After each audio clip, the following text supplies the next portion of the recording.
सबों को जय यीशु, यीशु सहाय, प्रेज द लॉर्ड, जय मसीह की। मैं पूरे प्रार्थना योद्धा परिवार, अपने अगुओं, सिस्टर स्थिर, ब्रदर राज और जितने हम सभी सहयोगी भाई बहन हैं, आपका हार्दिक स्वागत करते हैं, अभिनंदन करते हैं। सचमुच ईश्वर की अद्भुत कृपा है कि हम सब जीवित हैं और जीवितों के देश में पाए जाते हैं और हर दिन उस पिता की, परमेश्वर की कृपा को प्राप्त करते हैं, ताकि हम अपने पापों को मानकर, अपनी कमज़ोरियों को, दुर्बलताओं को स्वीकार करते हुए ईश्वर को समर्पित कर सकें और ईश्वर के अनुरूप जीवन को जी सकें। तो आइए आज के इस दिन भी हम मिलकर प्रभु से प्रार्थना करें, आराधना करें, उसकी महिमा करें, ताकि हमें प्रभु की आशीषें मिलें और हमारे जीवन से हर प्रकार के बंधन, बेड़ियाँ और अंधकार की बातें हमारे जीवन से दूर होने पाए। तो आज के इस दिन में आराधना प्रार्थना के लिए जो सूची दी गई है इस प्रकार है। आरंभिक प्रार्थना करेंगी बहन कीर्ति, आराधना में अगुवाई करेंगी बहन कीर्ति और मैं, और आराधना में साथ देंगी बहन मेरी और बहन सोनम। आज वचन की उद्घोषणा प्रभु अपनी दासी हमारी अगवा सिस्टर स्थिर के माध्यम से करेंगे और अंतिम आशीष की विशेष प्रार्थना होगी भाई राज के माध्यम से। तो आइए इस वक्त हम एक साथ मिलकर प्रार्थना करेंगे। इस वक्त हम जहाँ कहीं भी हैं, हम सब प्रार्थना की अवस्था में आएंगे। हम सब अपने मनों को, अपने हृदय को शांत करेंगे और इस वक्त हम प्रभु को अपने बीच में, अपने हृदय में आमंत्रित करेंगे। इस वक्त हम प्रभु को पुकारेंगे कि प्रभु का आत्मा हम सब पर अपने नियंत्रण को ले। इस वक्त प्रभु हम सबको अपनी आशीषों से भरे कि इस वक्त हम प्रभु की उपस्थिति को अपने हृदय में महसूस कर सकें। आइए हम सब प्रार्थना में आगे बढ़ेंगे। हे पिता ईश्वर, आपकी महान दया के लिए प्रभु, आपकी महान कृपा के लिए हम निरंतर आपका धन्यवाद करते हैं। हे प्रभु, इस वक्त हमारे मुख आपका गुणगान कर पाते हैं पिता। हम निरंतर आपके नाम को स्मरण कर पाते हैं प्रभु। आपने हम सबको विश्वास का वरदान दिया है पिता, हम आपको धन्यवाद देते हैं। हे पिता ईश्वर, इस वक्त हम सारे लोग आत्मा में एक होते हैं पिता और आपके शरण में आते हैं प्रभु। हे पिता, हम अपना सर्वस्व आपको समर्पित करते हैं पिता। हे प्रभु, हमारे मन का नियंत्रण लेना पिता, हमारे हृदय का, हमारी आत्मा का, हमारे शरीर का, हमारे एक एक इंद्रियों को अपने नियंत्रण में लेना पिता। हे पिता ईश्वर, इस वक्त हम अपने तमाम गुनाहों के लिए आपसे क्षमा चाहते हैं। हे पिता ईश्वर, और हम सबको पिता इस वक्त नया बनाना प्रभु, हमें अपनी आत्मा से भरना पिता। हम सब इस वक्त प्रभु जिस भी उलझनों में उलझे हुए हैं पिता, जिस भी विचारों में हम उलझे हुए हैं पिता, जिन भी कामों में उलझे हुए हैं पिता, हे प्रभु इस वक्त हम हर एक बातों को आपके हाथों में समर्पित करते हैं। हे पिता, हमें नित्य प्रतिदिन अपने प्रेम से आप भरते हैं पिता। हर दिन प्रभु हमें आप अपनी शिक्षाओं से, अपनी आज्ञाओं से, हमें आपकी आत्मा के सामर्थ्य से हमें चलना सिखाते हैं पिता। आपके मार्ग में बढ़ना सिखाते हैं पिता। हमें सामर्थ्य देते हैं प्रभु, हम आपको धन्यवाद देते हैं। हे पिता ईश्वर, इस वक्त हम इस प्रार्थना सभा को आपके हाथों में समर्पित करते हैं। हे पिता, इस संगति को हम देने के लिए आपका धन्यवाद करते हैं। हे प्रभु, आज जितने भी लोग इस सभा में जुड़े हैं, हे प्रभु, हर एक की प्रार्थनाओं को आप जानते हैं, हर एक के हृदय की व्यथाओं को आप जानते हैं। हे पिता ईश्वर, आज जिनके भी माध्यम से आराधना होगी, प्रार्थना होगी, वचन की उद्घोषणा होगी, हे प्रभु, आज जिस भी शिक्षा को आप देने जा रहे हैं पिता, हे पिता, हर एक बंद दरवाजे को खोलने जा रहे हैं प्रभु, हम आपको धन्यवाद देते हैं। हर एक बंधनों को आप तोड़ने जा रहे हैं पिता, हम आपको धन्यवाद देते हैं। हर एक के हृदय को आप अपनी शांति से भरने जा रहे हैं पिता। हर एक के हृदय को आप अपने आनंद से, अपने प्रेम से, अपनी प्रज्ञा से भरने जा रहे हैं प्रभु, हम आपको धन्यवाद देते हैं। ये पिता ईश्वर, इस वक्त हम पूरे विश्व को आपके हाथों में समर्पित करते हैं पिता। जहाँ कहीं भी आपके सेवक, आपकी सेविकाएं प्रभु आपके वचन के प्रचार को कर रहे हैं पिता, जहाँ कहीं भी आपके लोग खड़े हैं पिता आपके वचन की उद्घोषणा के लिए पिता, उन तमाम लोगों पर आपका नियंत्रण है प्रभु। उन तमाम लोगों को आपने अपनी आत्मा से विभूषित किया है पिता, और उनके माध्यम से बहुत सी आत्माओं को आपने बचा लिया है पिता, हम आपको धन्यवाद देते हैं पिता ईश्वर। आज हर एक को विश्वास का वरदान देना पिता, और हे प्रभु, हर परिस्थिति में हम आपके विश्वास में बने रहें, ऐसा सामर्थ हम सबको देना पिता। हे पिता, हर एक को निराश करने वाली बातें हमारे जीवन से समाप्त हो प्रभु, हर एक को उदास करने वाली बातें हमारे जीवन से समाप्त हो पिता, हमारे हृदय में अविश्वास को भरने वाली बातें हमारे जीवन से समाप्त हो पिता। हे प्रभु, हम फिर से हर एक बातों को आपके हाथों में समर्पित करते हुए इस प्रार्थना सभा को हम आपके हाथों में समर्पित करते हुए पिता, इन तमाम प्रार्थनाओं को हम आपके बेटे उद्धारकर्ता यीशु मसीह के नाम से मांग लेते हैं। दया से सुनिए और स्वर्ग के राज्य में ग्रहण कीजिए, आमीन। आइए हम सब आराधना में आगे बढ़ेंगे।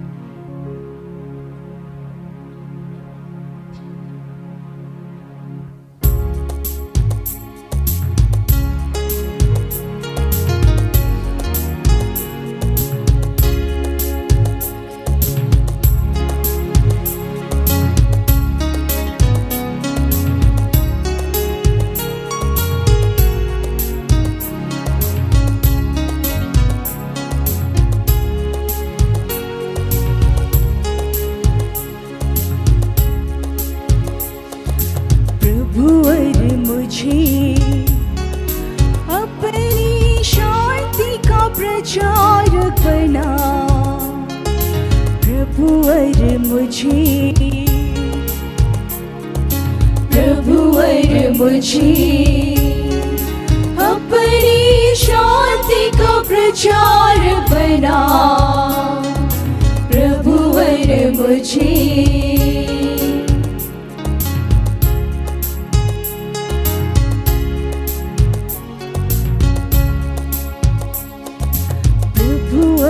मुझे अपनी शांति का प्रचारक बना, प्रभुवर मुझे, प्रभुवर मुझे अपनी शांति का प्रचारक बना, प्रभुवर मुझे।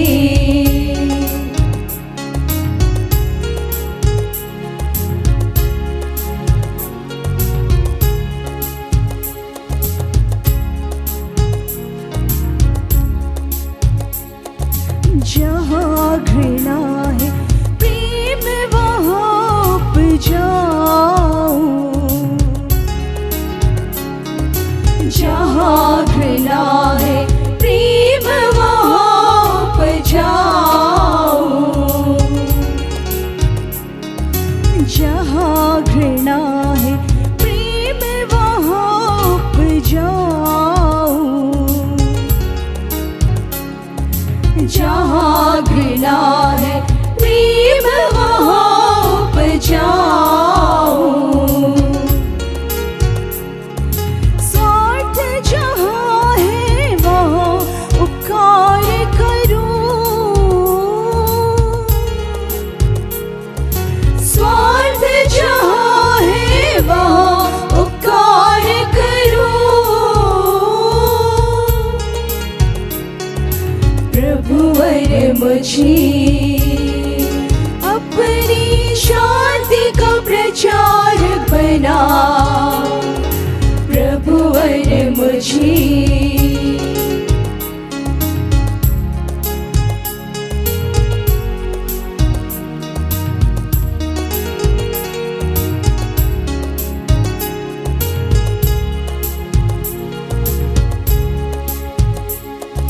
जहाँ न विश्वास ईश्वर वचन समझाऊं, जहाँ न विश्वास ईश्वर वचन समझाऊं, जहाँ न विश्वास ईश्वर वचन समझाऊं, जहाँ न विश्वास ईश्वर वचन समझाऊं,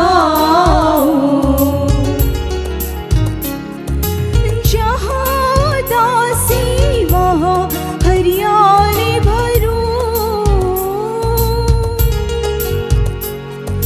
जहाँ दासी वहाँ हरियाली भरूं,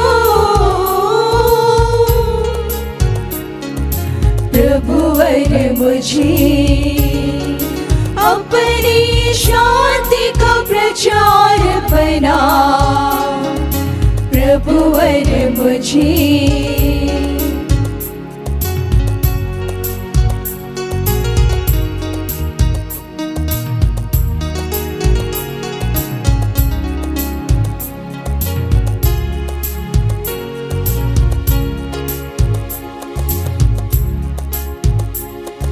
जहाँ निराशा आशा का वहाँ संचार करूं,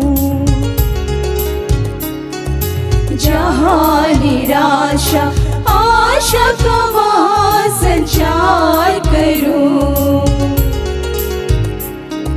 जहाँ निराशा आशा का वहाँ संचार करूं, जहाँ निराशा आशा का वहाँ संचार करूं,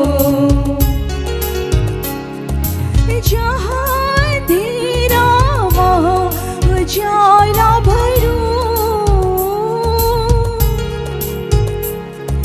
जहाँ अंधेरा वहाँ उजाला भरूं, प्रभुवर मुझे अपनी शांति का प्रचार बना प्रभुवर मुझे, प्रभुवर मुझे अपनी शांति का प्रचार बना प्रभुवर मुझे।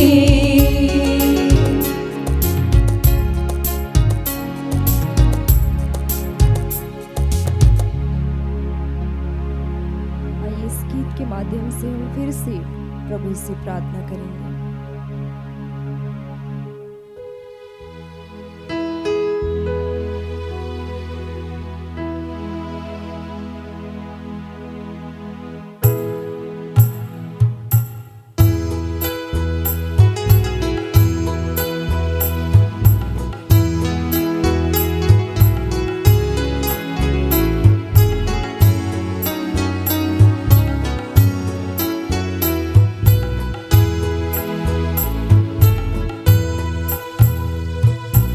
आशीष तुझसे चाहती है हे स्वर्गीय पिता हम आती है, आशीष तुझसे चाहती है हे स्वर्गीय पिता हम आती है, आशीष तुझसे चाहती है हे स्वर्गीय पिता हम आती है, आशीष तुझसे चाहती है ईश्वर के पिता हम आती है।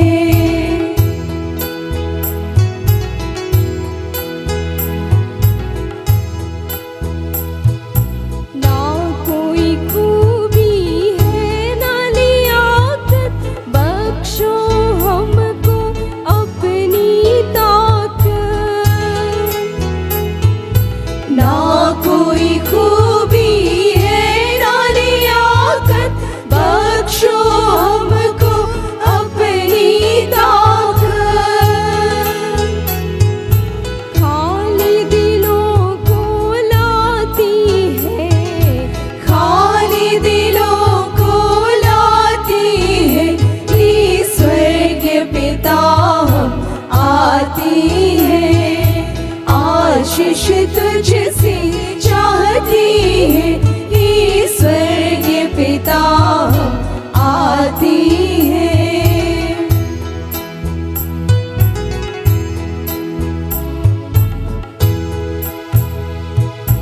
हमने बहुत खताएं की है, रहे निकम्मे जफाएं की है,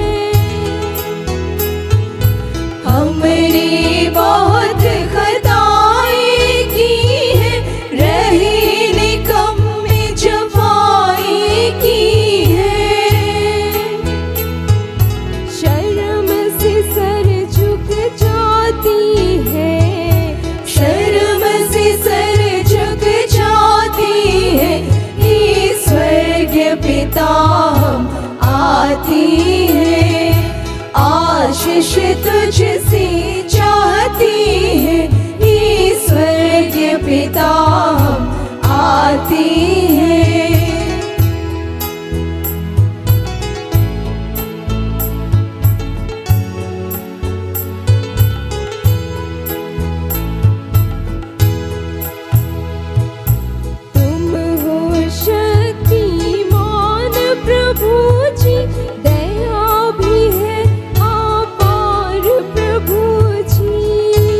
आती है। आशीष तुझसे चाहती है ही स्वर्ग पिता हम आती है।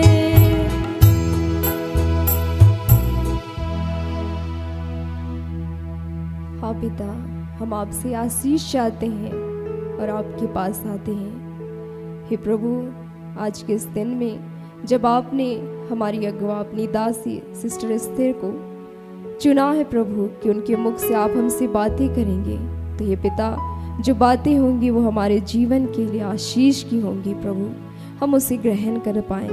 हे पिता, सब कुछ आपके हाथों समर्पित करते हुए प्रार्थना यीशु के नाम में मांगते हैं। इसे सुनकर अपने स्वर्ग के राज्य में ग्रहण कर। आमीन।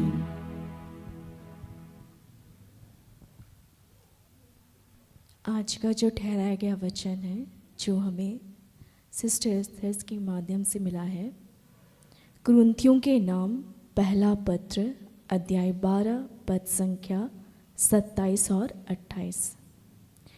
इसी तरह आप सब मिलकर मसीह का शरीर है और आप में से प्रत्येक उसका एक अंग है।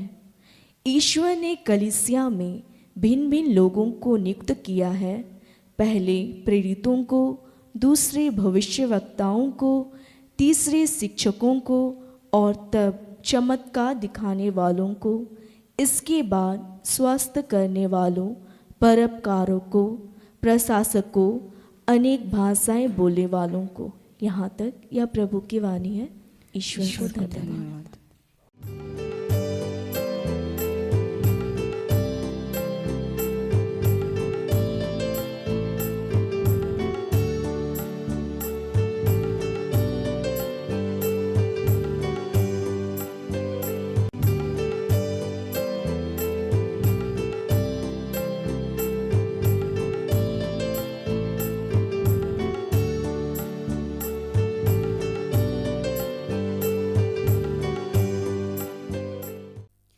सबों को प्रार्थना योद्धा परिवार की ओर से प्रेज द लॉर्ड।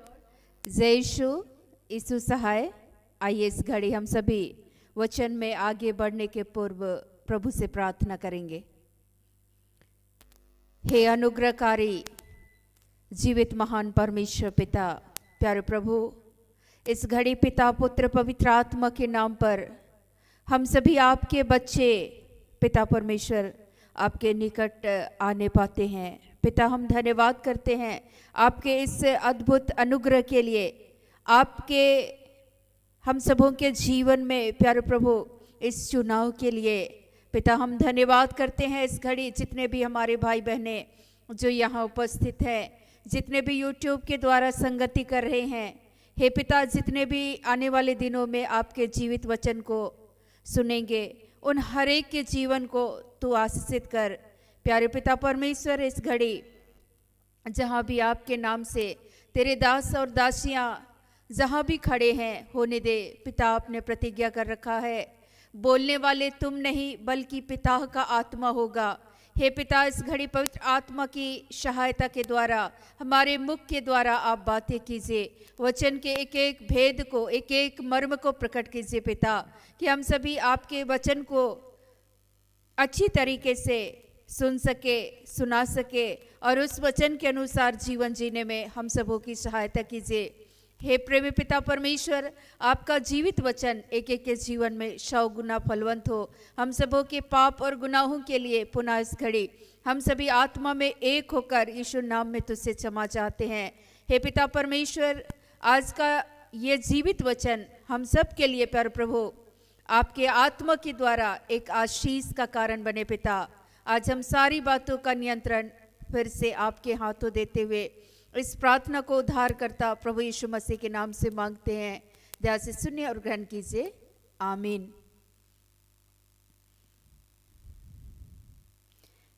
आज के लिए जो ईश्वर ने हम सबों को जिस वचन को दिया है, हम सभी पढ़ेंगे। पहला कुरिन्थ 12 पद संख्या 27 और 28। इसी प्रकार तुम सब मिलकर मसीह की देह हो और अलग अलग उसके अंग हो, और परमेश्वर ने कलीसिया में अलग अलग व्यक्ति नियुक्त किए हैं। प्रथम प्रेरित, दूसरे भविष्यवक्ता, तीसरे शिक्षक, फिर सामर्थ के काम करने वाले, फिर चंगा करने वाले और उपकार करने वाले और प्रबंध करने वाले और नाना प्रकार की भाषा बोलने वाले। आमीन।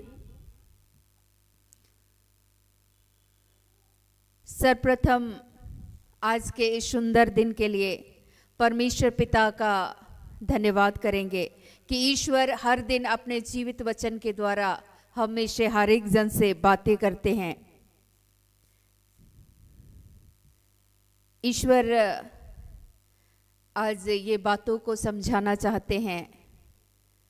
जिस प्रकार देह एक है, अर्थात ये शरीर एक है लेकिन शरीर के विभिन्न अंग हैं, वैसे ही ईश्वर बोल रहे हैं कि इसी प्रकार तुम सब मिलकर मसीह की देह हो। हम सभी मिलकर यीशु मसीह के क्या हैं? देह हैं। और ईश्वर बोल रहे हैं कि और उसके अलग अलग अंग हो। ईश्वर जिस तरीके से एक शरीर के विभिन्न अंग होते हैं, वैसे ही परमेश्वर हम सबों के जीवन का चुनाव करते हैं। अलग अलग दानों को, वरदानों को देकर हमारे जीवन को आशीषित करते हैं। प्रभु आज इस वचन के द्वारा ये बताना चाहते हैं, जिस तरीके से आँख का काम है देखना और कान का काम है सुनना, लेकिन आँख कहे कि हम सुनने वाले बन जाएं और कान कहे हम देखने वाले बन जाएं, ऐसा नहीं होता है। परमेश्वर ने हम सबों के शरीर का चुनाव किया है। विभिन्न अंगों को अलग अलग तरीके से परमेश्वर इस्तेमाल करते हैं और अलग अलग अंग मिलकर एक शरीर बन जाता है। वैसे ही परमेश्वर अपने अनुग्रह के तहत ईश्वर अलग अलग दानों से, वरदानों से हमारे जीवन को आशीषित करते हैं। और इसका मुख्य कारण ये है कि आज हम सभी मसीह में एक होकर हम सभी कार्य करें। ईश्वर अलग अलग दानों से, ईश्वर वरदानों से हमारे जीवन को विभूषित करते हैं। किसी को ईश्वर, यहाँ लिखता है प्रेरित, दूसरे को भविष्यवक्ता, तीसरे शिक्षक, फिर सामर्थ के काम करने वाले, फिर चंगा करने वाले, उपकार करने वाले और प्रबंध करने वाले और नाना प्रकार की भाषा बोलने वाले हैं। सबसे पहले हम लोगों को देखना है कि हमारे जीवन में परमेश्वर ने जिस दान को दिया है, एक होकर जब ईश्वर चाहते हैं कि हम सभी काम करें, एक सेवकाई को मजबूत करने के लिए परमेश्वर अलग अलग लोगों को, किसी को ईश्वर विश्वास का दान देते हैं, किसी को चंगाई का, किसी को चमत्कार दिखाने का, किसी को उपकारक अर्थात सेवकाई में मदद करने के लिए ईश्वर चुनाव करते हैं, किसी को प्रेरित के रूप में ईश्वर चुनाव करते हैं, किसी को शिक्षक अर्थात सिखाने वाले के रूप में परमेश्वर चुनाव करते हैं। लेकिन कई बार हमारे जीवन में हम एक नहीं हो पाते हैं। एक सेवकाई को मजबूत करने के लिए परमेश्वर अलग अलग दानों से ईश्वर विभूषित करते हैं। लेकिन मैंने ये बताया कि जैसे आँख कहे कि हम सुनने वाले बन जाएं, तो ऐसा नहीं होता है। जिनका भी परमेश्वर ने चुनाव किया है, जिससे परमेश्वर चाहते हैं, जिससे पवित्र आत्मा देना चाहते हैं किसी को चंगाई का, तो आप अपने आप को कभी भी छोटा ना समझे। किसी को विश्वास का दान मिला हो, मैं उदाहरण बता रही हूँ, लेकिन आप अपने आप को छोटा ना समझे।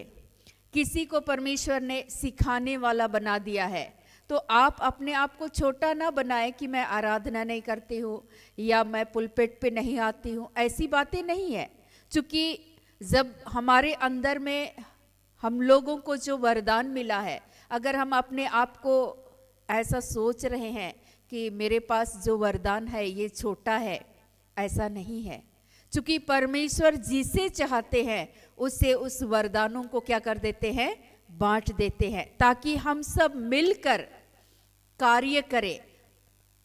और ईश्वर चाहते हैं कि जैसे शरीर एक है लेकिन उसके विभिन्न अंग हैं, हाथ अलग है, पैर अलग है, हमारा मुंह अलग है, लेकिन सारा अंग मिलकर एक शरीर हो जाता है। वैसे ही एक सेवकाई को मजबूत करने के लिए, आगे बढ़ने के लिए परमेश्वर अलग अलग दानों से हमारे जीवन को विभूषित करते हैं। तो कभी भी ऐसा नहीं कहना है कि मेरे पास तो कुछ भी नहीं है, मेरे पास तो ये वरदान है, ये बहुत छोटा है, ऐसा नहीं सोचना है। क्योंकि आपको जो दिया गया है, मत्ती के सुसमाचार में हम लोग पढ़ेंगे 25 पद संख्या 21 में लिखता है, धन्य हे अच्छे और विश्वास योग्य दास, तू थोड़े में विश्वास योग्य रहा, मैं तुझे बहुत वस्तुओं का अधिकारी बनाऊंगा। परमेश्वर ये चाहते हैं, अगर ईश्वर ने जिस वरदान को हमारे जीवन में दे रखे हैं, एक शिक्षक के रूप में यदि परमेश्वर ने हमारे जीवन का चुनाव किया है, एक सिखाने वाले के रूप में, तो यदि हम सिखाने का काम ईमानदारी से कर रहे हैं, जो थोड़ा दिया गया है उसी को ईमानदारी से जब हम काम करेंगे तो ईश्वर और भी अधिकाई से आपके जीवन को आशीषित करेंगे।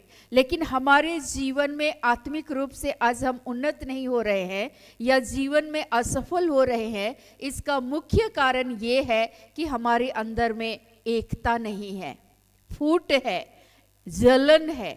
हम ये सोचते हैं कि मैं, जैसे भूषण भाई को यहाँ परमेश्वर ने स्तुति आराधना करने के लिए परमेश्वर ने इनके जीवन का चुनाव कर रखा है, और बहुत अच्छे तरीके से जितने भी इंस्ट्रूमेंट ये बजाते हैं वो बहुत ही अच्छे तरीके से बजाते भी हैं और गाते भी हैं।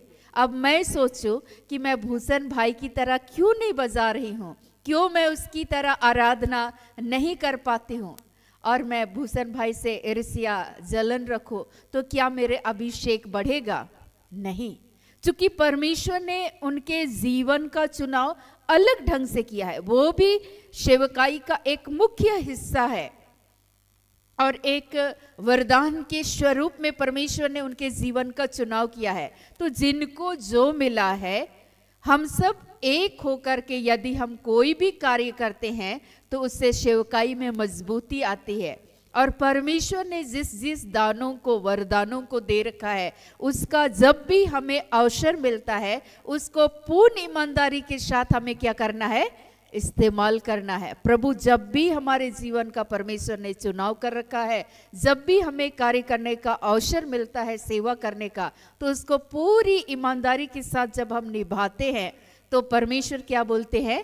धन्य है विश्वास योग्य दास, इस थोड़े में तू ईमानदार है तो परमेश्वर हमें और भी अधिक बढ़ाएंगे, और भी अधिकाई से परमेश्वर आपके जीवन का क्या करेंगे? इस्तेमाल करेंगे। मैं एक गवाही के तौर पर मैं साझा करना चाहूंगी। जब प्रारंभिक दिनों में परमेश्वर ने अपने दास भाई राज के जीवन का चुनाव किया, मैं प्रार्थना करती थी कि प्रभु यहाँ कोई एक प्रबंधक के रूप में, एक व्यवस्थापक के रूप में कोई कार्य करे, एक अच्छा काउंसलर चाहिए और इस मैनेजमेंट के कार्य को पूरी तरीके से देखे। और मैं काफ़ी दिनों से इसके लिए मैं प्रार्थना कर रही थी, क्योंकि कुछ कुछ केस ऐसे आते थे और जहाँ मुझे लगता था कि मैं नहीं कर पाऊंगी, लेकिन फिर भी मैं प्रयास करती थी। लेकिन मैं प्रभु को यही बोलती थी, प्रभु आप तो अलग अलग दानों से, वरदानों से अपने बच्चों को विभूषित करते हैं, तो आपने जिस भी व्यक्ति का चुनाव कर रखा है उस व्यक्ति को कम से कम मुझे दिखाइए। और मैं ये दर्शन देख रही थी और मैं इस बातों के लिए काफ़ी दिनों से मैं उपवास के साथ मैं प्रार्थना कर रही थी। लेकिन मैं जब दर्शन को मैंने देखा और परमेश्वर जब उनको लेकर के आया तो मैं बहुत खुश थी, और मैं बहुत खुश थी और मैं यही सोच रही थी कि परमेश्वर ने जिस इंसान को मुझे दिखाया, परमेश्वर उसे अपने पास लेकर के आए। मैं धन्यवाद कर रही थी, लेकिन फिर भी मैं प्रार्थना करती थी, प्रभु अगर ये विश्वास योग्य है तो ये बना रहे, और अगर ये तेरी इच्छा के अनुसार नहीं है तो इसको क्या कर दीजिए, हटा दीजिए। और पूरी तरीके से मैं लगातार प्रार्थना कर रही थी। और अगर प्रभु ये विश्वास योग्य तेरा दास है तो ये स्थिर रहे और भी अधिकाई से तो इनके जीवन का तो इस्तेमाल कर, अपने राज्य की महिमा के लिए, बढ़ोतरी के लिए। आपने जिस दानों को, वरदानों को अलग अलग लोगों को दे रखा है, हम सब मिलकर प्रभु तेरे राज्य के विस्तार के लिए और भी अधिकाई से कार्य कर सके। और जब प्रभु लेकर के आए, शुरू में बोलते थे कि वेदी में बैठते थे, चुपचाप आते थे और आराधना प्रार्थना करने के बाद फिर शाम में चले जाते थे। कुछ ऐसा भी समय आया जब बारिश होती थी, जो नाला था वो भर जाता था, वे लोग नाला साफ करते थे, गेट में खड़े रहते थे। लेकिन धीरे धीरे करके वे अपने कर्तव्यों को पूर्ण ईमानदारी के साथ वो करते रहे। परमेश्वर को जिस जगह पर लेकर के आना था उस जगह पर परमेश्वर ने क्या किया, पहुंचाया। उस जगह पर परमेश्वर ने बिठाया। अपने दानों को, अपने वरदानों से परमेश्वर ने उनके जीवन को और भी अधिकाई से क्या किया, विभूषित किया। धीरे धीरे करके परमेश्वर ये बताने लगे, न केवल ये एक प्रबंध करने वाले, एक प्रबंधक के तौर पर कार्य करेंगे, बल्कि ये सेवकाई के लिए एक वक्ता के रूप में भी ये कार्य करेंगे, एक सिखाने वाले, एक शिक्षक के रूप में भी ये कार्य करेंगे। मैं प्रभु को धन्यवाद दे रही थी। फिर कुछ दिनों के बाद परमेश्वर ने मुझे ये बताया कि ये एक भविष्य वक्ता के रूप में भविष्यवाणी के शब्द ये बोलने वाले होंगे। और सचमुच में परमेश्वर ने जिस वरदान को दे रखा है, यदि हम थोड़े में ईमानदार रहते हैं, विश्वास योग्य रहते हैं, तो धीरे धीरे करके परमेश्वर उसको क्या करते हैं, बढ़ाते हैं। हमारे भाई यहाँ पर कैमरा या और सिस्टम को ऑपरेट करते हैं, लेकिन ऐसा नहीं है, ये भी एक आशीष है। चूंकि परमेश्वर के राज्य की बढ़ोतरी के लिए आज हम लोग YouTube में टेलीकास्ट हो रहा है, तो ये भी एक परमेश्वर का एक आशीष है, एक दान है जो हम नहीं कर सकते, वो ये भाई कर रहे हैं। तो सब कोई अलग अलग जगह में परमेश्वर ने अलग अलग दानों को, अलग अलग वरदानों को देकर अपने बच्चों के जीवन का परमेश्वर क्या करते हैं, चुनाव करते हैं। और हम सब मिलकर एक शरीर हो जाते हैं, मसीह के अंग हो जाते हैं।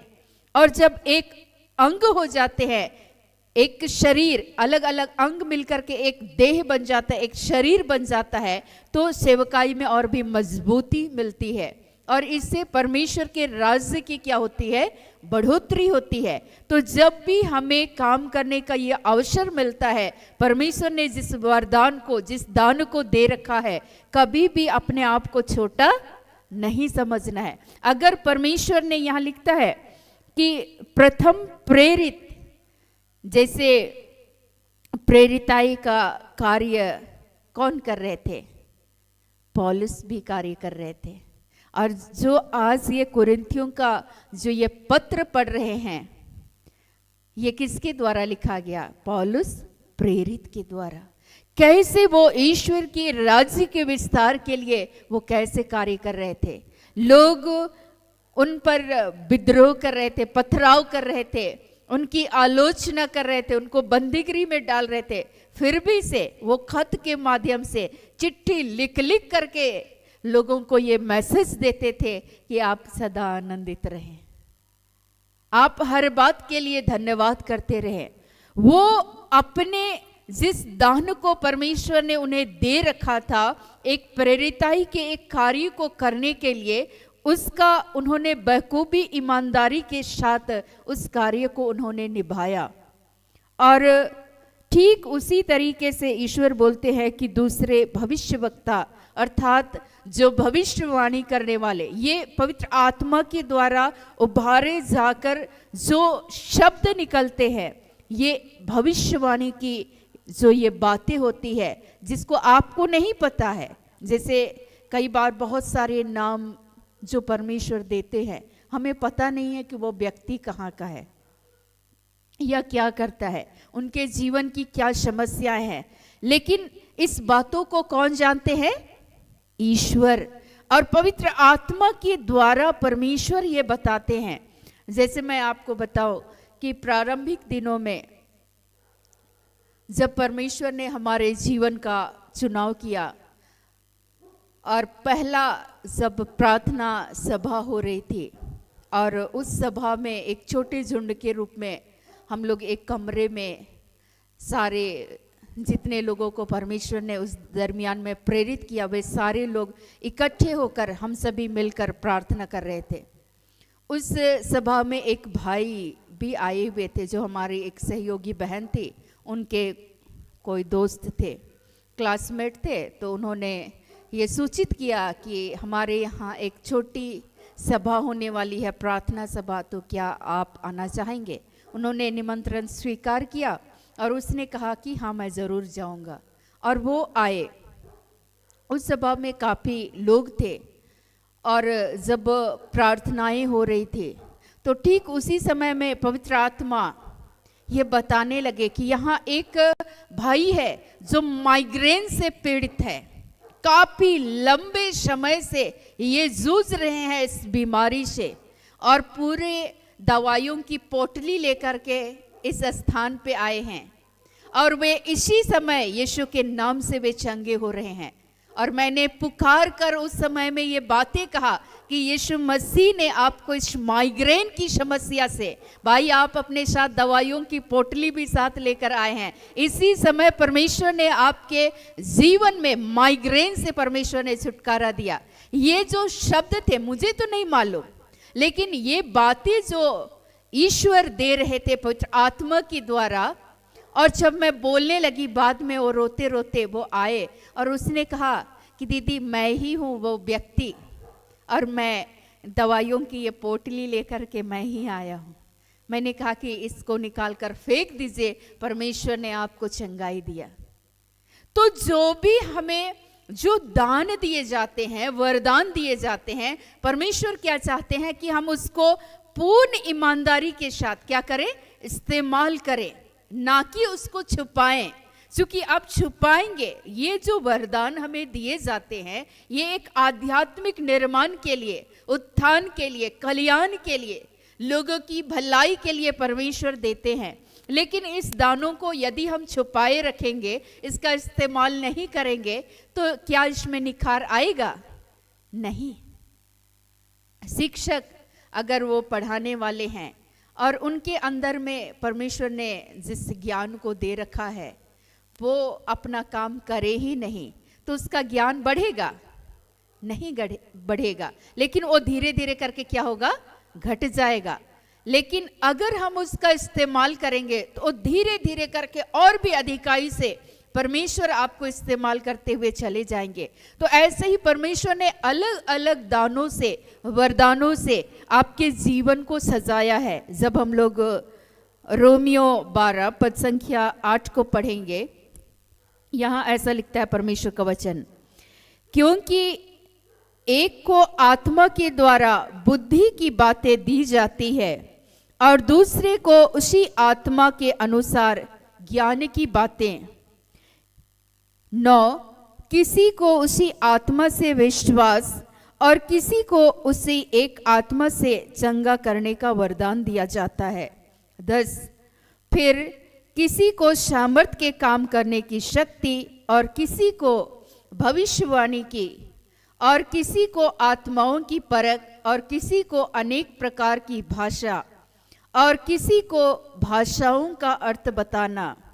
11 परंतु ये सब प्रभावशाली कार्य वही एक आत्मा करता है और जिसे जो चाहता है वह बांट देता है। परमेश्वर ये बताना चाहते हैं कि ईश्वर एक आत्मा के द्वारा अलग अलग वरदानों से हमारे जीवन को सजाते हैं, जिससे जो चाहते हैं। जैसे यहाँ भूषण भाई को परमेश्वर ने, मैं उदाहरण दे रही हूँ, विश्वास का दान दिया। ये पूरा विश्वास के साथ किसी दूसरे भाई को लेकर के ये आते थे, लेकिन वो भाई आज कहीं और है, और भूषण भाई जो उसको साथ लेकर के छोड़ने आते थे, फिर लेकर के वापस चले जाते थे, ये भाई यहीं क्या रह गए, स्थिर रहे। परमेश्वर ने इसको, जिस विश्वास के वरदान को परमेश्वर ने दे रखा था, दिन प्रतिदिन उस विश्वास को परमेश्वर ने बढ़ाया। यहाँ बहन अर्पणा है, परमेश्वर ने उनके विश्वास को दिन प्रतिदिन, ये कितना भी कह ले मैं भाग जाऊंगी, मुझे सेवकाई नहीं करना है, रो ले धो ले, लेकिन ऐसा नहीं होगा, क्योंकि परमेश्वर ने आपके जीवन का चुनाव किया है, आपको उस वरदान को दे रखा है, तो आप ना चाहते हुए भी परमेश्वर आपके जीवन का इस्तेमाल कर ही लेंगे।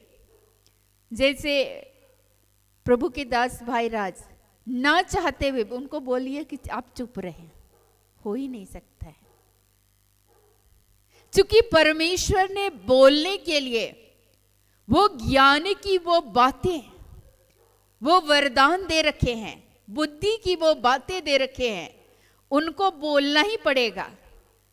क्योंकि परमेश्वर ने जिस दान को दे रखा है, परमेश्वर उसको अपने कार्य के लिए इस्तेमाल कर ही लेंगे।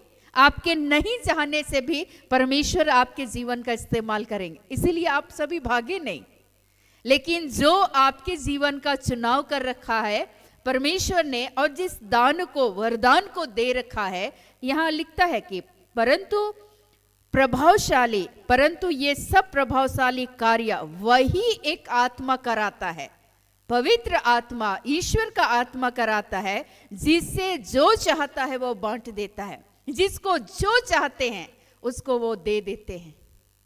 परमेश्वर ने मुझे चाहा, जो कि मेरा विश्वास ढोलता था पहले, और इसीलिए जब मैं कॉलेज में थी, इंटरमीडिएट में मैं पढ़ाई कर रही थी, उस समय कुछ प्रभु के दास वहाँ वचन सुनाने के लिए आए हुए थे, तो उस समय मेरा विश्वास डोलता था कभी कभी, प्रभु आप हैं तो अपनी उपस्थिति को जाहिर कीजिए, आप हैं तो अपनी शांति से मुझे भर दीजिए, और वो शांति जो हमें संसार नहीं देता बल्कि तू देता, अनंत शांति हमेशा हमारे जीवन में, चाहे जितने भी तूफानें आ जाए, लेकिन प्रभु उस तूफानों के मध्य जैसे आप सो रहे थे उस नाव में, हम भी उस शांति को हम भी अपने जीवन में अनुभव कर सके।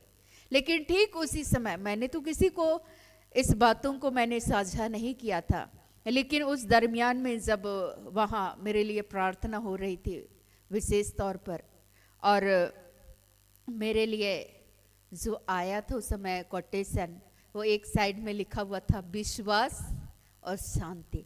मैंने कहा कि सही प्रभु ने दिया है, जिस भी दास के थ्रू मुझे ये मैसेज दिया गया ये एकदम सही है। और मैं उस दिन से मैं देखती थी, हमेशा देखती थी, वो जो कार्ड है वो आज भी मेरे पास है, और मैं उसको जब भी पलटती थी मैंने कहा कि सही परमेश्वर अपने दास के थ्रू परमेश्वर ने ये बताया। उस दिन के बाद मैं आज तक लगातार प्रार्थना करती हूँ कि प्रभु जैसे आपने शिष्यों के विश्वास को बढ़ाया, मेरे विश्वास को भी, हमारे भाई बहनों के विश्वास को निरंतर आप बढ़ाइए। और मैं आज भी ये प्रार्थना करती हूँ, प्रभु जैसे उस तूफानों की मध्य आप निश्चित होकर के शांति के साथ सो रहे थे, जहां आपके शिष्य व्याकुल थे, परेशान थे कि हम डूब रहे हैं, हम बर्बाद हो रहे हैं, लेकिन उस समय भी आप एक शांति के साथ, एक चैन के साथ आप सो रहे थे। प्रभु वही शांति आप हमें भी दे दीजिए, ताकि मैं भी उन तूफानों के मध्य तेरी शांति को मैं अनुभव कर सकूं। और सही में बाद में जब मैं पढ़ने लगी वचन को प्रभु में आने के बाद, तो ये उसी पवित्र आत्मा के द्वारा वरदान और फल भी हमें दिए जाते हैं। तो परमेश्वर ने अपने पवित्र आत्मा के फल, उस शांति से भी परमेश्वर ने मेरे जीवन को भरा। नित्य प्रतिदिन वो ईश्वर आपके जीवन को, अगर परमेश्वर ने एक भविष्यवक्ता के रूप में आपके जीवन का चुनाव किया है, तो परमेश्वर आपसे भविष्यवाणी करवा ही लेंगे, आप छुपाए नहीं, वो छुपने वाला नहीं है। ईश्वर बोलते हैं, फिर सामर्थ्य के काम करने वाले, फिर चंगा करने वाले। जब भी आप प्रार्थना करेंगे, परमेश्वर पवित्र आत्मा का सामर्थ्य बहने लगेगा, लोग परमेश्वर के सामर्थ्य से भर जाएंगे। जैसे कल यहाँ आराधना हो रही थी, काफी दिनों से मैं बोलती थी कि एक साथ मिलकर जोरदार आराधना करने से बहुत सारी बंधनें टूटती हैं, लेकिन बोलते बोलते बोलते बोलते धीरे धीरे करके सब लोग शांत होते जाते, मैं भी शांत हो गई। मैंने कहा कि प्रभु आप ही प्रेरित कीजिए, तेरे आत्मा के द्वारा उभारिए अपने बच्चों को और भर दीजिए उस आत्मा से, तेरे सामर्थ्य से वे भर जाएं। जैसे शिष्य डरे हुए थे, परेशान थे, लेकिन पेंतिकोस्त के दिन तेरे पवित्र आत्मा के उस सामर्थ्य से वे भर गए। प्रभु भर दे, कल अंदर थे और मैंने कहा कि प्रभु आज भरिए तेरे आत्मा से, आज इनके अंदर की वो सारी बंधनें वो टूटने लगे यीशु के नाम से, पवित्र आत्मा के सामर्थ्य के द्वारा। तो वैसे ही परमेश्वर आपके जीवन के द्वारा उस सामर्थ्य के कार्य को करने में परमेश्वर आपकी सहायता करेंगे, और वही पवित्र आत्मा जो आपको दिया गया है एक वरदान के स्वरूप में, उस कार्य को करवा लेंगे। यहाँ लिखता है फिर किसी को चंगा करने वाले, अर्थात आप जब प्रार्थना करेंगे लोगों के जीवन में चंगाई मिलेगी। मैंने बताया ना कि वो जो माइग्रेन के रोगी थे वो क्या हो गए, चंगे हो गए। एक बार एक परिवार में गए हुए थे, वो काफी दिनों से वो लकवे की मरीज थी, ना ही वो बिस्तर से उठ पाती थी, ना ही वो करवट ले पाती थी। उनके घर वाले काफी परेशान थे, वो बोल भी नहीं पा रही थी, और किसी ने उनको सूचित किया तो वे सारे लोग मिल करके आए। उस परिवार के बच्चे आए थे। बच्चों ने मुझसे कहा कि मेरी माँ काफ़ी दिनों से परेशान है दीदी, कम से कम आप ईश्वर से प्रार्थना कीजिएगा कि मेरी माँ को ईश्वर चंगाई दे। मैंने कहा कि चंगाई आप उनको चंगा कर दीजिए, ऐसे बोल रहे थे। मैंने कहा कि चंगाई मैं नहीं देती, लेकिन चंगाई देने वाले कौन है, ईश्वर हैं, यीशु मसीह है। पवित्र आत्मा के सामर्थ्य के द्वारा वो अपनी चंगाई के कार्य को यीशु के नाम से पूरे करते हैं। मैं कुछ नहीं हूँ, मैं एक जरिया, एक माध्यम मात्र हूँ, लेकिन चंगाई यीशु मसीह देते हैं, आप इस बातों को जान ले। और उन्होंने कहा कि अच्छा ठीक है, गलती हो गया, माफ़ कीजिएगा। और जब उस परिवार में गए और जैसे ही प्रार्थना करने लगे, मैं आपको बताऊं कि मैंने कहा कि प्रभु, जैसे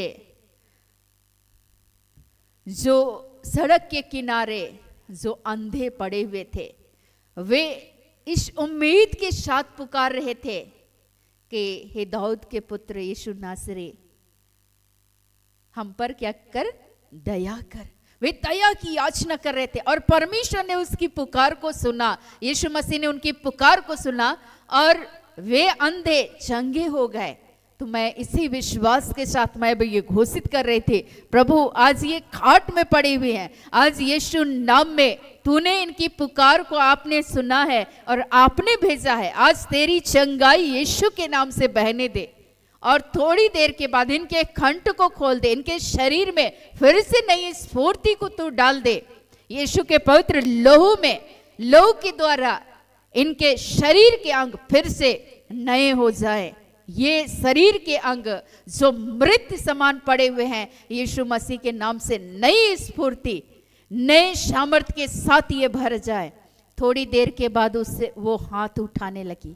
मैंने कहा कि इनके शरीर के अंग तो काम कर रहे हैं।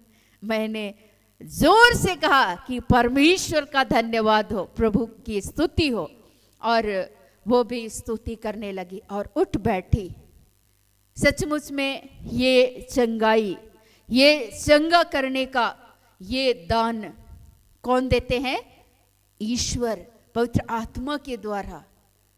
ईश्वर यहाँ लिखते हैं वैसे ही आपके प्रार्थना के द्वारा, आपके बोलने के द्वारा बहुत सारे लोग, अगर आपके जीवन में परमेश्वर ने चंगाई के उस दान को, परमेश्वर ने वरदान को दे रखा है, आपके चाहने से वो नहीं होगा, लेकिन वो प्रभु के अनुसार पवित्र आत्मा की सामर्थ्य के द्वारा जैसे ही आप पुकारेंगे वे चंगे हो जाएंगे, आप प्रार्थना करेंगे वे चंगे हो जाएंगे, क्योंकि परमेश्वर ने ये दान को दे रखा है। लेकिन आप छुपाए नहीं, आप बैठे, लोगों को बोलते हैं प्रभु के पास बैठिए, बैठते ही नहीं है।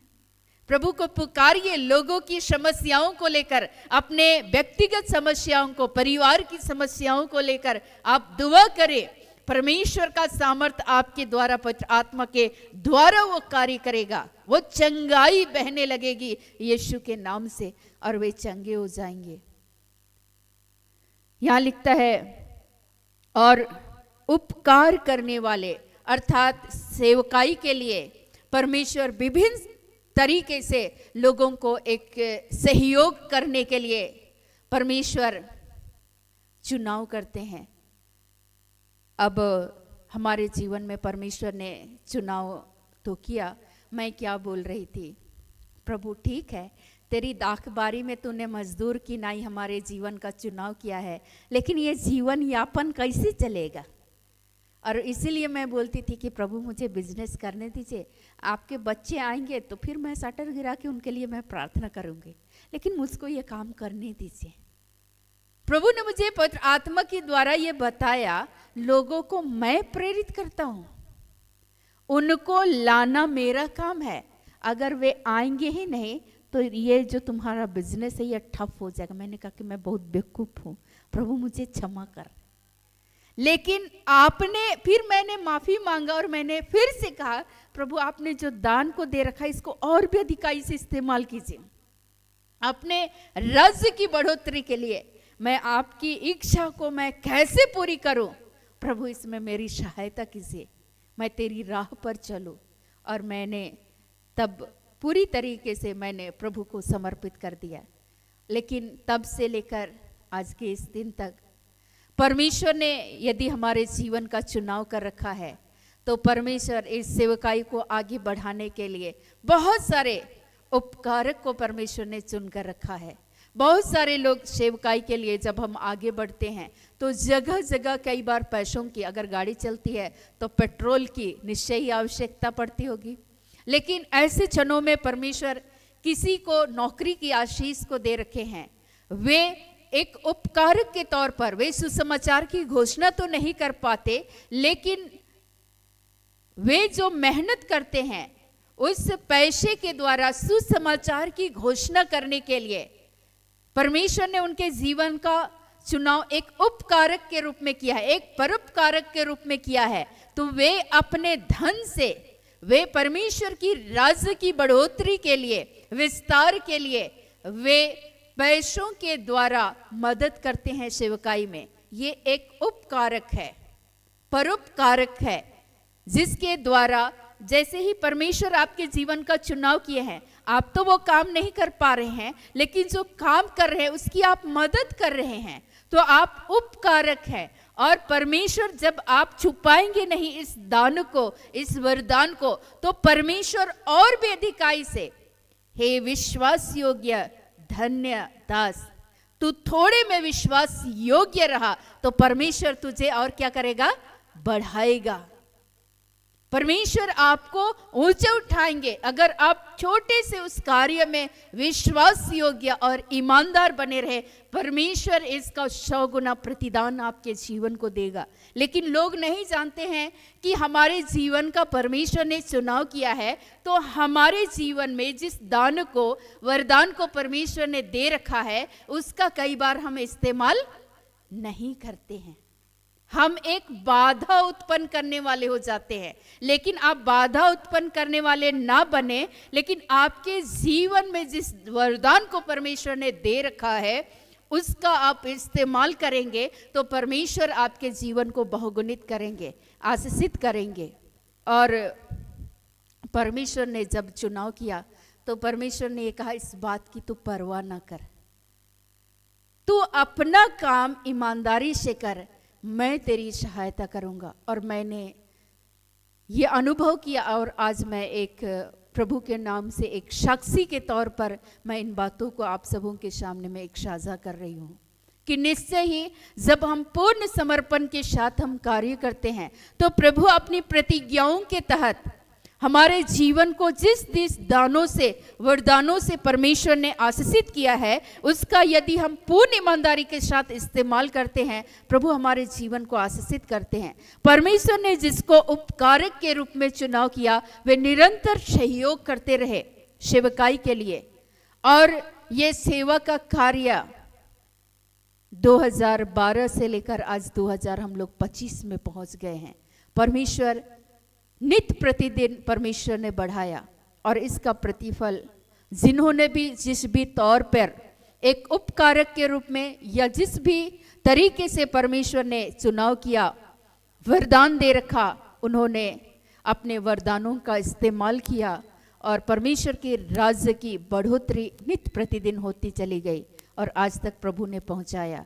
तो निश्चय ही परमेश्वर सबों के जीवन को, जिन्होंने उपकारक के तौर पर भी काम किया है, परमेश्वर उनके जीवन को आशीषित करे।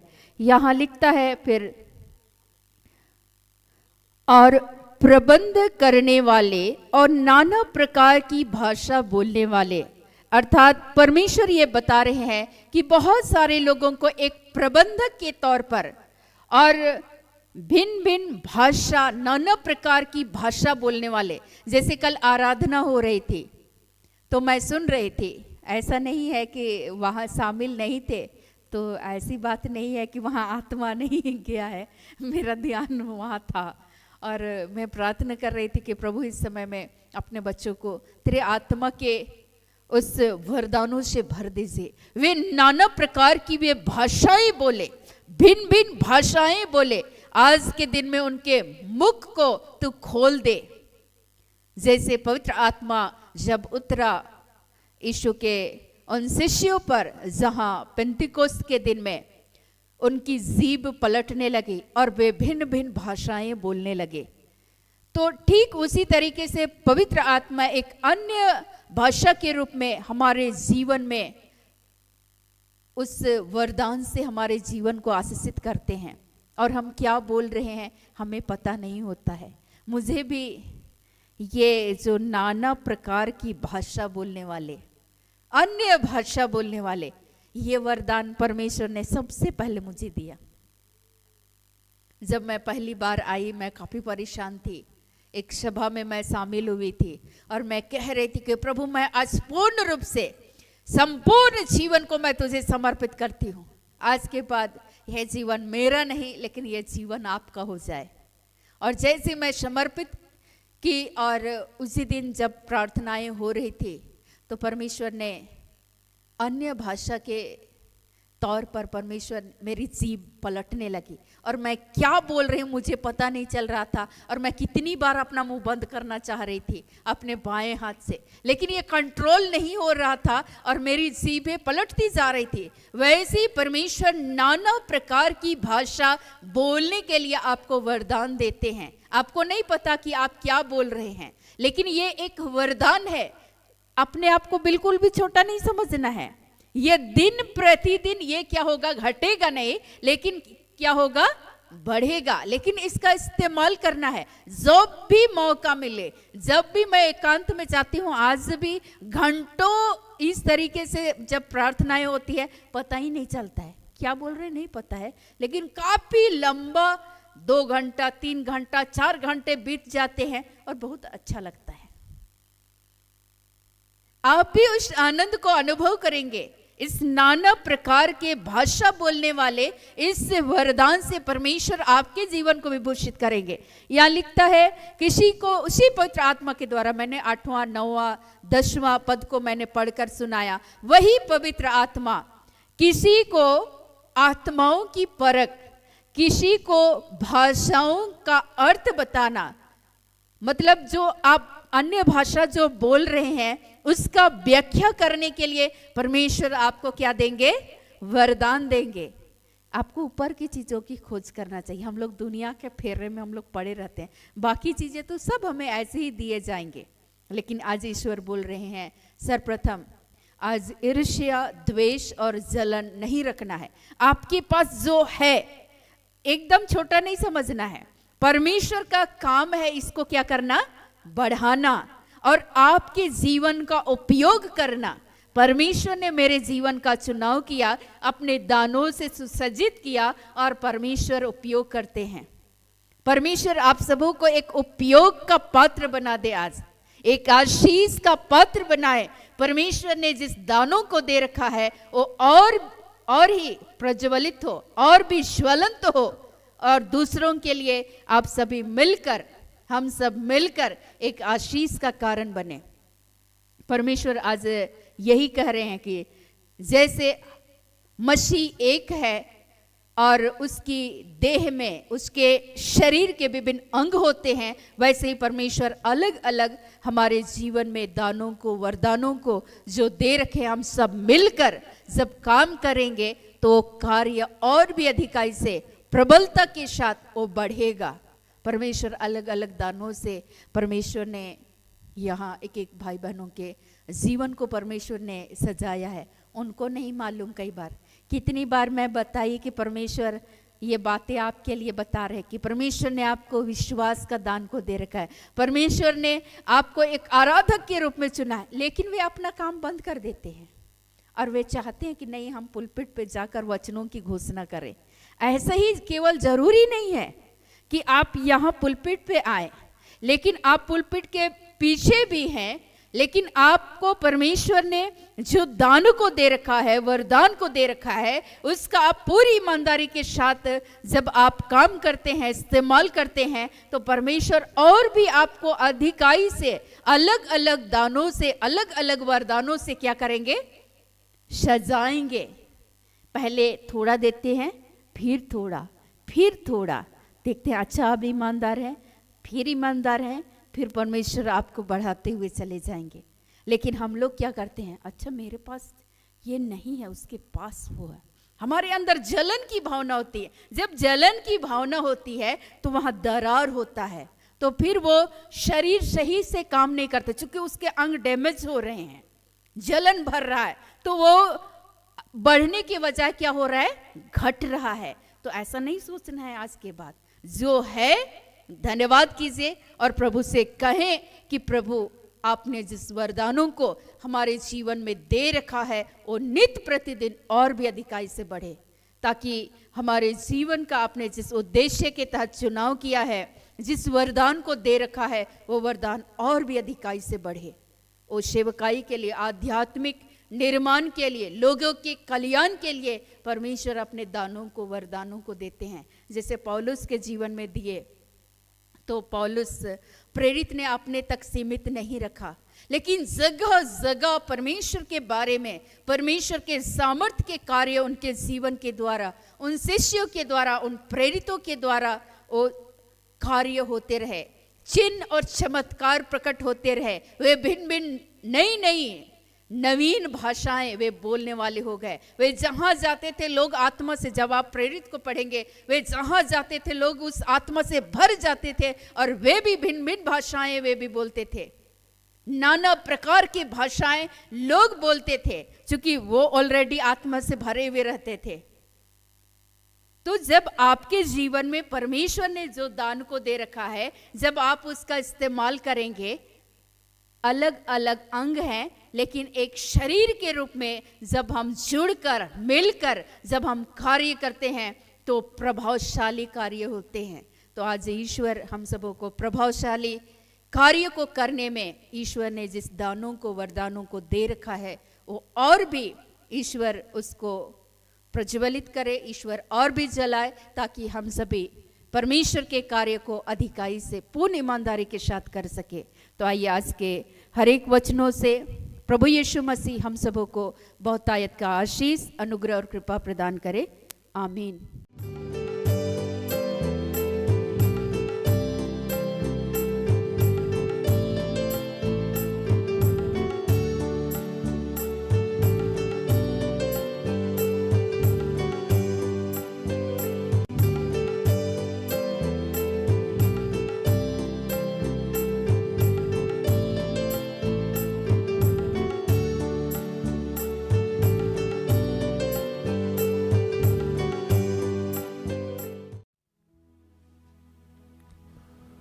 आइए हम प्रार्थना करें। कि हे दयालु पिता, हे स्वर्ग और पृथ्वी के सृजनहार, हे हम सबके रचयिता, हम तेरा धन्यवाद करते हैं कि तूने हमें अपने शरीर का अंग बनाया। प्रभु यही बहुत बड़ी कृपा है कि हम तेरे शरीर के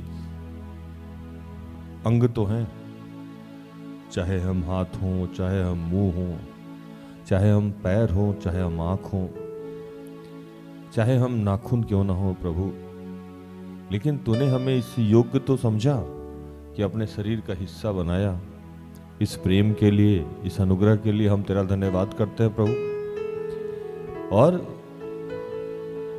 जिसको भी तूने जो हिस्सा बनाया उसको वो हिस्सा मुबारक हो। जो हिस्सा तूने मुझे बनाया अपने शरीर का, वो हिस्सा मुझे मुबारक हो। और प्रभु, किसको क्या मिला ये आप जानते हैं। आज हम सब मिलके आपकी स्तुति गाते हैं, धन्यवाद करते हैं।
हे पिता, जितने लोग इस समय जलन से ग्रसित हैं, मैं उनके लिए प्रार्थना करता हूँ। जो अपने आप को कमजोर समझते हैं, उनको लगता है कि उन्हें कोई अभिषेक नहीं है, कोई दान नहीं है, उनसे बेहतर बाकी का दान है, अभिषेक है।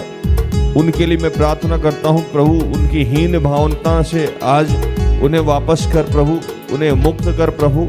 और उनका जो भी अभिषेक है, जो भी दान और वरदान है तूने, उसको वो समझ पाए और अपने कर्तव्यों का पूर्णतः निवारण कर पाए, एकता में, अखंडता में आगे बढ़े। हम सब मसीह का एक शरीर बन के एक हो जाएं प्रभु, और हम सब तन मन धन से जो हमारा शरीर का जो सिर है, जो यीशु है, उसकी बात को सुने और आगे बढ़े प्रभु। जितने तेरे बीमार बच्चे हैं, अंजलि, क्रिस्टोफर, नेल्सन, अनंत, सुमीरा, प्रकाश, तरस्यूश, मशीद, और मैं विशेषकर तेरे बेटे डॉक्टर रंजन बाखला के लिए प्रार्थना करता हूं प्रभु।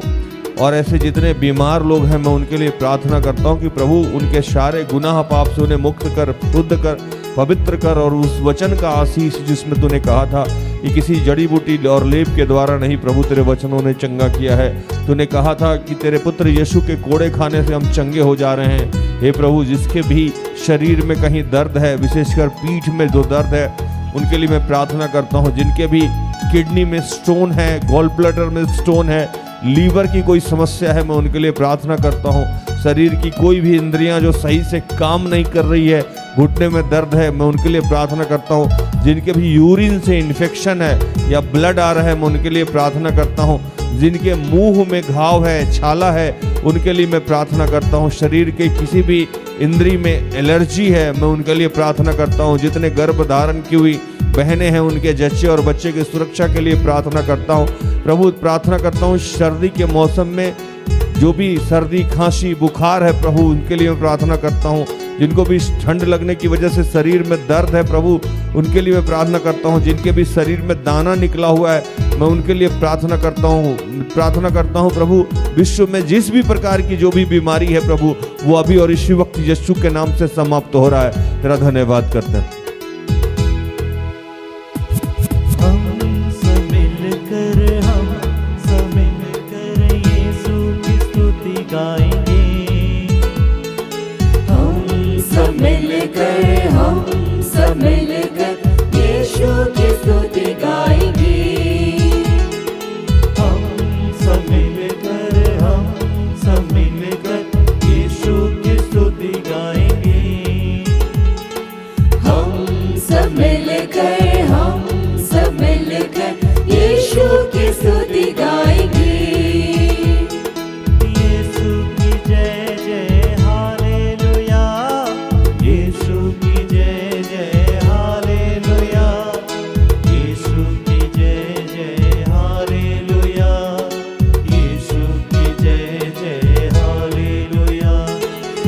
यीशु की जय जय हालेलुया, यीशु की जय जय हालेलुया, यीशु की जय जय हालेलुया, यीशु की जय जय हालेलुया। ये पिता, जितने तेरे बेरोजगार बच्चे हैं मैं उनके लिए प्रार्थना करता हूँ। रोनी, हजीत, स्नेहा, स्वीटी, कुसुम, विराजनी, शोषण, सुधा, सुमीरा, अलका, निलशन, अनूपा, शशि, अनुपम, रेणु, रेशमा, सुभाष, पूजा, हर्ष, नवीन, सचित, डैमियन, ऋतिक, शलीमा, सचिन, भारती, जॉय, सचित, रजनी, अनुपम, अमल, सीमा, रानी, नेहा, अमित, अनीशा, संदीप, रंजू, संजू और ऐसे जितने बच्चे हैं जो पवित्र आत्मा के लिए भूखे और प्यासे हैं। मरकुश, जयप्रकाश, कुलदीप, सुनील, मगदली, अभिषेक, बीबू, संगीता, सालेक, उषा, सरिता, मिष्टी, अंजू, नूतन, मनन, पुष्पा, सलोनी, सचिन, जोशफर। जो लोग पारिवारिक प्रार्थना चाहते हैं, मधु, अनुरंजन, अनामिका, नीलिमा, रोशन, कलवर। तो किसी प्रकार की अन्य प्रार्थना चाहते हैं, राजेंद्र, माइकल, आस्था, आशा, भावना, निशा, दिव्या, रितिका, हीरामणि, विनोद, जशपर। जो लोग विवाह के लिए प्रार्थना चाहते हैं, विवेक। जो कर्ज से मुक्ति के लिए प्रार्थना चाहते हैं, दयाल। और आज जिनका जन्मदिन है, रंजीत। और ऐसे जितने लोग जिनका जन्मदिन है, मैरिज एनिवर्सरी है, मैं उनके लिए प्रार्थना करता हूँ कि प्रभु उनको आशीषित करना। कि पिता, मैं इस देश के प्रधानमंत्री, राष्ट्रपति, हमारे मुख्यमंत्री और अन्य जितने मुख्यमंत्री, राज्यपाल हैं, उनके लिए प्रार्थना करता हूँ। जितने फादर हैं, पादरी हैं, प्रिस्ट हैं, स्वतंत्र रूप से सेवकाई कर रहे हैं, उन सब के लिए प्रार्थना करता हूँ। मैं प्रार्थना करता हूँ प्रभु, इस वक्त जहाँ जहाँ युद्ध हो रहे हैं वहाँ जहाँ मैं प्रार्थना करता हूँ। और मैं प्रार्थना करता हूँ प्रयागराज में जो कुंभ का मेला लगा है प्रभु, उस जगह के लिए मैं प्रार्थना करता हूँ। हर दुर्घटना, हर समस्या से बचाना, हर क्लेश से बचाना। जो भी लोग वहाँ गए हैं अपने घरों को सुरक्षित जाएं, हर भगदड़ से वो जगह बचे प्रभु। तेरा धन्यवाद करते हैं। कल जो भी पर्व, जहाँ भी जिस स्टेट में जो पर्व मनाया जाएगा, मकर संक्रांति का, या प्रभु केरल में जो पोंगल का पर्व मनाया जाता है प्रभु, उनके लिए भी मैं प्रार्थना करता हूँ। पोंगल का जो पर्व मनाया जाता है, जिस भी प्रकार का पर्व मनाया जाता है, पंजाब में प्रभु जो पर्व मनाया जाता है, रबड़ी का प्रभु, लोरी का प्रभु, उसके लिए भी मैं प्रार्थना करता हूँ। हर जगह जहाँ भी जिस प्रकार का पर्व मनाया जा रहा है, उन तमाम जगहों पे आपकी उपस्थिति चाहते हैं। हर की अपनी आस्था है प्रभु, उनको सुरक्षा देना, हर दुर्घटना, हर समस्या, हर क्लेश से बचाना। बेटा 19 तारीख के प्रोग्राम को तेरे हाथों में समर्पित करता हूँ, उसको तूने सफल किया है प्रभु, तेरा धन्यवाद करते हैं। जितने लोगों को आप आने देना चाहते हैं वो यहाँ आएंगे प्रभु, जिनको नहीं आने देना चाहते उनका मार्ग को बंद कर देंगे प्रभु। तेरा धन्यवाद करते हैं कि प्रभु इन दिनों सर्दी पे आपका नियंत्रण है पिता। जितने लोग सर्दी से परेशान हैं उनको तूने सुरक्षा दिया है प्रभु, तेरा धन्यवाद करते हैं। जितने छोटे छोटे बच्चे हैं उनकी सुरक्षा की है, अपने जितने बुजुर्ग माता पिता हैं, विधवा विधुर हैं प्रभु, उनको तूने सुरक्षा दिया है। जितने अनाथ हैं उनकी सुरक्षा की है प्रभु। इस वक्त मैं विशेषकर जितने लोग, उन लोगों के लिए प्रार्थना करता हूँ जो डिप्रेशन में है प्रभु, हर डिप्रेशन से प्रभु उन्हें निकालिए और उन्हें बताइए कि आप के लिए वो अनमोल हैं, बहुमूल्य हैं, आप उनसे प्यार करते हैं पिता। इन दिनों जितने लोग आराधना प्रार्थना करते हैं प्रभु, उनके लिए प्रार्थना कर रहे हैं। जो लोग वचन पढ़ते हैं उनके लिए प्रार्थना कर रहे हैं प्रभु। और जितने लोग किसी भी बीमारी को लेकर डरे हुए हैं, मैं उनके लिए प्रार्थना करता हूं कि प्रभु हम सब आपके आंख की पुतली हैं। हम तेरा धन्यवाद करते हैं, धन्यवाद करते हैं। आज के दिन में जिस भी घर में जो भी देहांत हुआ है, उस शोकित परिवार में आपकी शांति चाहते हैं, आपका अनुग्रह चाहते हैं पिता। हम तेरा धन्यवाद करते हैं। हम सब मिलकर आत्मा की स्तुति गाएंगे। हम सब मिलकर आत्मा की स्तुति गाएंगे। हम सब मिलकर आत्मा की स्तुति गाएंगे। हम सब मिलकर आत्मा की स्तुति गाएंगे। आत्मा की जय जय हालेलुया, आत्मा की जय जय हालेलुया।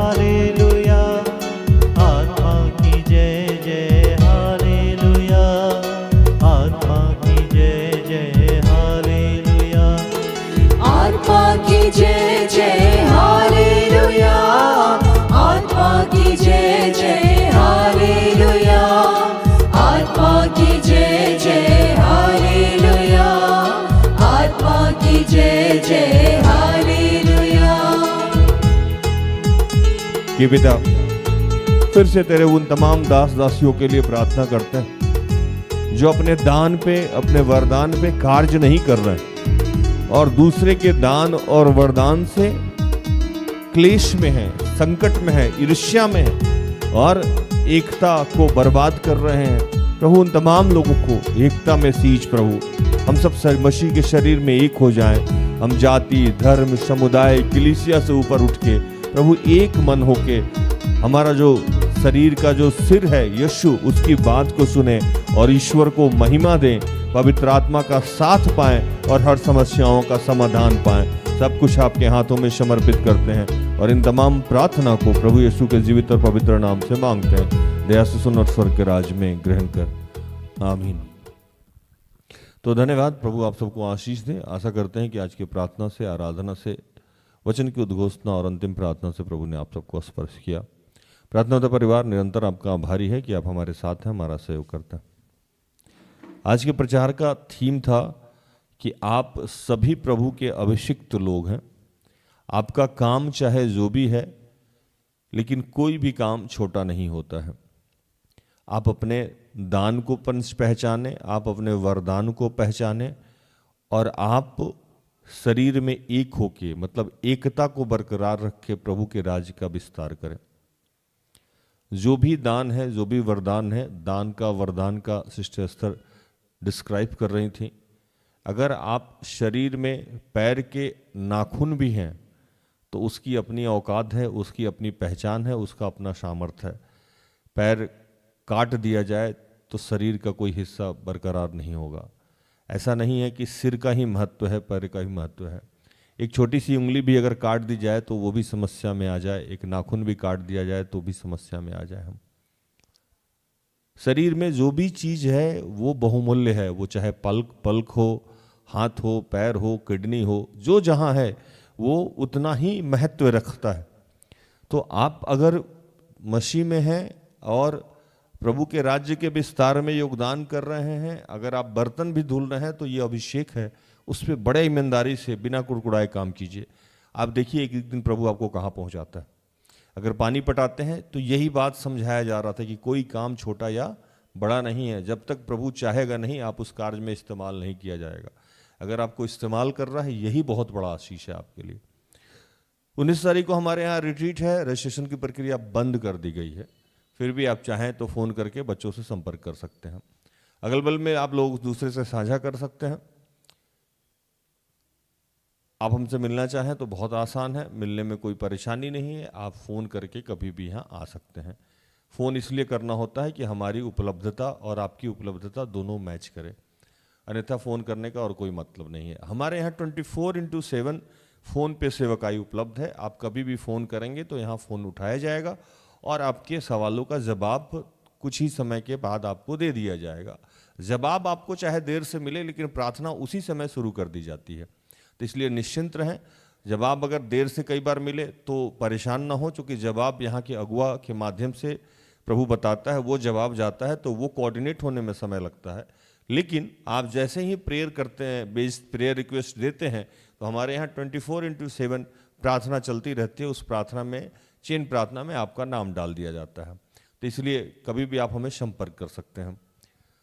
अगर आप हमें दान, दशवांश या श्रम के माध्यम से हमारी सहायता कर रहे हैं तो प्रभु आपको आशीष दे। आज के लिए इतना ही। कल संध्या 5:15 में हमारी आपकी फिर से मुलाकात हो जाएगी। तब तक के लिए स्वस्थ रहें, सुरक्षित रहें, सरकारी नियमों का पालन करें, प्रभु के आदेश का पालन करें। जैसा मैं रोज कहता हूँ कि हम सब में बहुत सारी दुर्बलताएं हैं, कृपया हमें क्षमा करें और हमारे लिए प्रार्थना करें। प्रार्थना उदय परिवार, अगर आपके किसी भी काम आए तो कृपया हमें संपर्क करें। हम सब अपने आप को धन्य समझेंगे। प्रभु आपको आशीष दे। जय यीशु सहाय। Praise the lord. Good night, goodbye. सारे दिल से